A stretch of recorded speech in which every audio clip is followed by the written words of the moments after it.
আমি আবার চলে এসেছি আজকে একটা নতুন রেসিপি নিয়ে। রেসিপিটা হলো এই যে আজকে আমি বানাবো ঝিঙে বড়ার তরকারি। তার জন্য আমি ঝিঙেটা কেটে ভালো করে ধুয়ে নিয়ে নিয়েছি।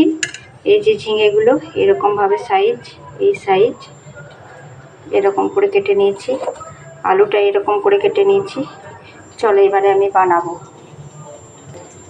প্রথমে কড়াইয়ে তেল দিয়ে দিলাম।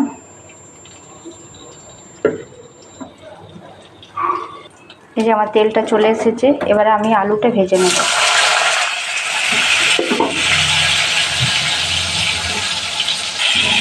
আলুটা আমি ভালো করে ভেজে তুলে নেব।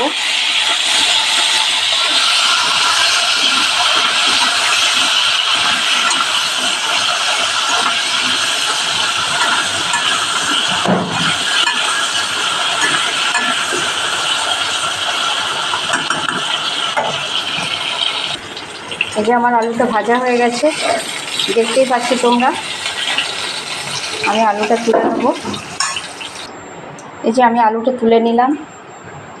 এবারে ওই কড়াইয়ে তেল দেবো, শুকনো লঙ্কা দেবো, পাঁচফোড়ন দেবো,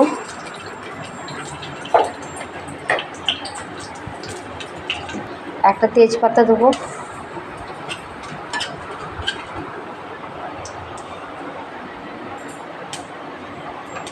তেলটা এসে গেছে। এবার আমি ঝিঙেটা দিয়ে দেবো।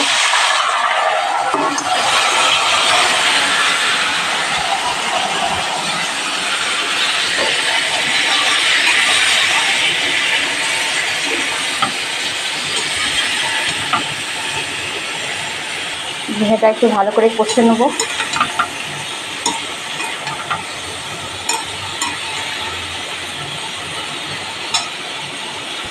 ঝিঙেটা অনেকটাই কষানো হয়ে গেছে। এবারে আমি দিয়ে দেবো টমেটো, ধনে, জিরে, আদা, শুকনো লঙ্কা, হলুদ, নুন, চিনি সব দিয়ে দিলাম। আমি একবারে এটা ভালো করে কষাবো।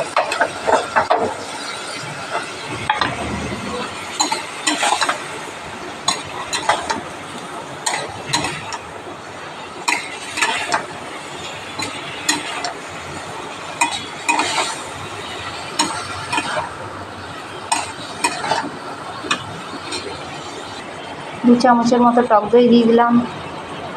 এবার এটা আমি ভালো করে কষিয়ে নেব।